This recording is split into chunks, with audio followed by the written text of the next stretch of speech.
કદાચ મારે તારા માટે થઈ જેલ કાપવી પડે ને તો હું જેલ જતો રહીશ. મહિપતસિંહને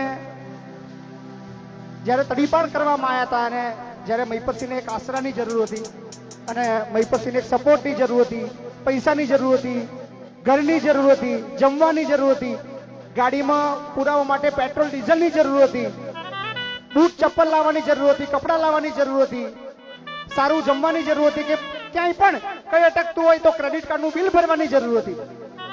એ આ બધું કરવાવાળા વ્યક્તિ મારા જોડે ઉભો છે.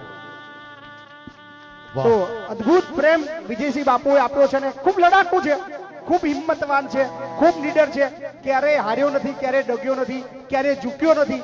તકલીફો આવી છે પણ હંમેશા લડતો રહ્યો છે. અને મને આનંદ છે મારો ભાઈ ખાલી એક કોમેન્ટ આજે મારાથી મારા ભાઈની હાજરી મારે આજે જોઈએ અને ભાઈ જોડે કોમેન્ટ પહોંચીને ભાઈ મારો આવી ગયો. સો થેન્ક યુ વિજયસિંહ બાપુ. ગાંધીનગરની અંદર મને બેકિંગ આપીને મજબૂત બનાવવા, ટીવી ઉપર સ્ક્રીનમાં લાવવા વાળા, બોલતા શીખવાડવા વાળા, શબ્દોની કઈ રીતે વાત કરવી એ રજૂઆત કરવા વાળા અને બધું જ મને મારા જીવનની અંદર ઢાળ લાવવા માટે વિજયસિંહ બાપુએ ખૂબ મહેનત કરી છે. સો થેન્ક યુ બાપુ.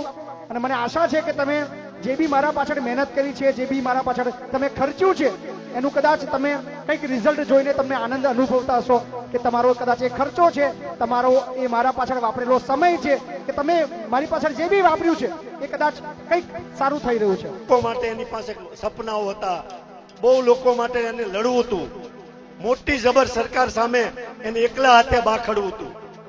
ત્યારે મેં કીધું હતું કે આવતો રે, આ સિંહની ગુફા છે, અહીંયા તું, આ તારી ઓફિસ છે, બોલ, તારે બોલવું હોય, તારી વસ્તુ વ્યક્ત કર, તારે જે કરવું છે ને એ કર. કદાચ મારે તારા માટે થઈ જેલ કાપવી પડે ને તો હું જેલ જતો રહીશ. અને અડધી રાતે મહિપતસિંહને જરૂર પડે ને તેથી વિજયસિંહ રાજપૂત જે કરવું પડશે એ કરશે. અને આ હાજર છે. આજે મને એમ થાય છે કે 8 વર્ષ પહેલા મેં એક મરદના દીકરાને સાથ આપ્યો હતો. આજે હું 30 કિલોમીટર થી લોકો જોતો આવું છું. મને એમ થાય છે કે મેં તે દિવસે જેની સામે માથું ભરાયું હતું ને એ મરદ હતો. અને ખરેખર આજે આ મરદને સાથ આપજો અને આવતા વર્ષે આજ મરદના હાથે હું 1001 અનાથ દીકરીઓને પરણાવવાનું કામ એને સોંપું છું.